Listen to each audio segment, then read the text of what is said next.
राधे। एक समय की बात है, एक ग्वाला वन में गौओं को चराने के लिए गया। हरी भरी घास लगी हुई है चारों तरफ वन में। गायों को चराने के लिए छोड़ दिया और स्वयं एक वृक्ष के नीचे आकर आराम करने लगा। प्रसन्न मुद्रा में बैठा था। मंद मंद शीतल हवा चल रही है। उस शीतल हवा के नीचे बैठकर पवन के झोंके लेता हुआ चारों तरफ हरियाली का नजारा देखता है। प्रभु का स्मरण करता है। इतने में एक महात्मा आते हुए दिखाई देते हैं। महात्मा का दर्शन किया, दूर से प्रणाम किया महात्मा को। महात्मा ने उस पेड़ के नीचे बैठकर आसन जमाया और आंखें बंद की, नाक को दबाया, अनुलोम विलोम करता हुआ थोड़ी देर योग साधना की और आंख बंद करके बैठ गया। कुछ क्षणों के बाद जब वह महात्मा उठा और अपने स्थान से जाने लगा, वह ग्वाला पूछता है, महाराज, यह आंख बंद करके नाक को दबाकर आप क्या कर रहे थे? उस ग्वाले ने पहले ये कभी क्रिया देखी नहीं थी। वह महात्मा कहते ये सब यौगिक क्रिया है। योग साधना के द्वारा ईश्वर से मैं बात कर रहा था। चूंकि ग्वाला बड़ा भोला भाला है, विश्वास कर लेता है। कहता आप भगवान से बातें करते हो आंख बंद करके? ये नाक दबाकर? बोले हाँ। और वह महात्मा चल दिया। जैसे ही वह गया, वह ग्वाला भी उस महात्मा के देखा देखी उस पेड़ के नीचे बैठकर आंख बंद कर आसन जमाया और नाक को जोर से दबाया। बहुत देर तक जब क्रिया करने के बाद भगवान के दर्शन नहीं हुए, भगवान से बात नहीं हुई, विश्वास डगमगाने लगा। क्यों? महात्मा सच कह रहे थे।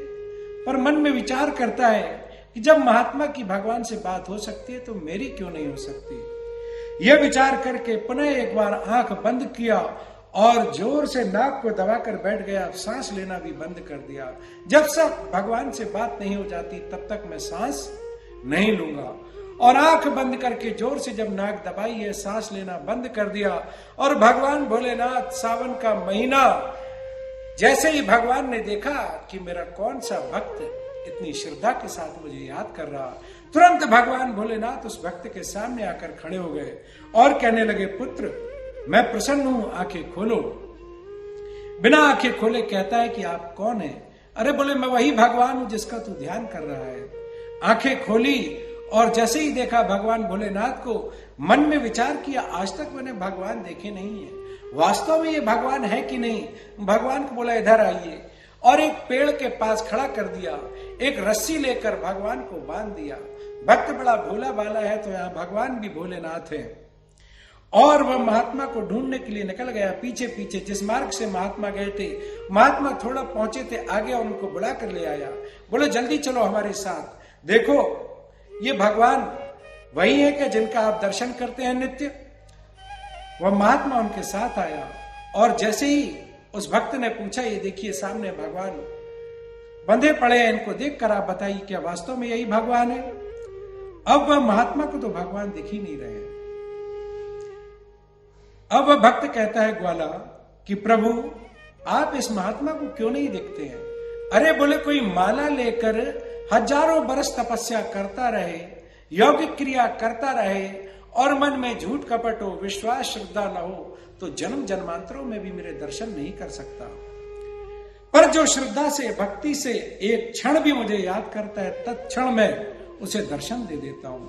ये सब बातें महात्मा को सुनाई दे रही हैं, परंतु दर्शन नहीं हो रहा है। आज उस महात्मा के आंखों से आंसू आ गए। वह ग्वाला कहने लगा, प्रभु इस महात्मा पर कृपा कीजिए। उसका सरल सरल हृदय देखकर भगवान भोलेनाथ ने उसको भी दर्शन दिया।